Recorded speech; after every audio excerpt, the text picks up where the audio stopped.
मेरे हिसाब से ये सब खत्म हो चुका है। मैं अब उनसे कोई वास्ता नहीं रखना चाहता। वो घटिया लोग हैं, वो बीमार मानसिकता वाले लोग हैं। बीमार मानसिकता वाले लोग ही उन्हें लीड करते हैं और वो बहुत क्रूर और हिंसक हैं। अगर उनके पास परमाणु हथियार होता तो वो उसका इस्तेमाल जरूर करते। अमेरिकी राष्ट्रपति डोनाल्ड ट्रंप के इस बयान के बाद मध्य पूर्व में फिर से तनाव बढ़ सकता है। अमेरिका और ईरान के बीच ताज़ा सैन्य कार्रवाइयों के बाद ट्रंप ने युद्ध विराम को खत्म करने का ऐलान किया है। खास बात यह है कि इसकी घोषणा उन्होंने तुर्की की राजधानी अंकारा में नाटो सम्मेलन में की है, जिसमें 36 देशों के प्रमुख हिस्सा ले रहे हैं। इस दौरान ट्रंप की फिर से ये शिकायत रही कि ईरान युद्ध के मुद्दे पर उन्हें यूरोपीय सहयोगियों का वैसा समर्थन नहीं मिला है जैसा वो चाहते हैं। स्पेन को लेकर खास तौर से उन्होंने अपनी नाराजगी जताई।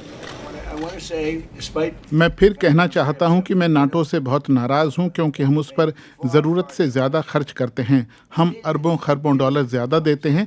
ये उचित नहीं है। मैंने स्पेन से बात नहीं की। स्पेन से बात करने का फ़ायदा नहीं।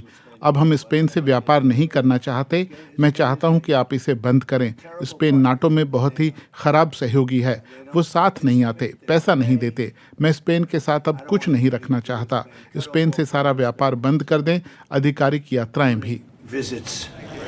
77 साल पुराना सैन्य गठबंधन नाटो हाल के दशकों के अपने सबसे चुनौतीपूर्ण समय से गुजर रहा है। अटलांटिक महासागर के दोनों तरफ कुल 32 देश इसके सदस्य हैं। अमेरिका इस संगठन में सबसे बड़ी सैन्य और रणनीतिक शक्ति है। जाहिर है, अमेरिकी रुख का असर पूरे संगठन पर पड़ता है।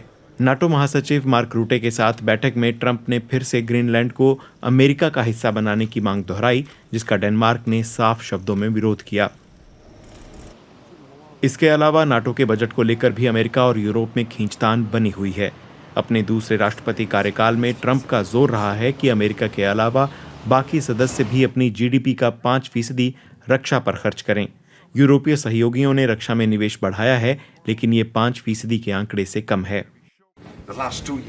पिछले 2 सालों में कनाडा और यूरोप के नाटो देश 2025 और 2026 में 2024 की तुलना में 215 अरब डॉलर ज्यादा खर्च कर रहे हैं। इस दौरान अमेरिका के डिफेंस इंडस्ट्रियल बेस में दूसरे देशों के निवेश या की गई खरीदारी से अमेरिका में लगभग 2 लाख नौकरियां चल रही हैं। नाटो सम्मेलन के मेजबान तुर्की के लिए ये सम्मेलन कुछ अच्छी खबरें लाया। ट्रंप ने तुर्की को हथियार बेचने पर लगाए अमेरिकी प्रतिबंध हटाने की घोषणा की है। तुर्की अमेरिका से F-35 विमान खरीदना चाहता है, जिस पर इजरायल ने आपत्ति जताई है। प्रतिबंध हटने से संभावना बनी है कि नाटो की दूसरी सबसे बड़ी सेना को उन्नत अमेरिकी लड़ाकू विमान मिल सकेंगे।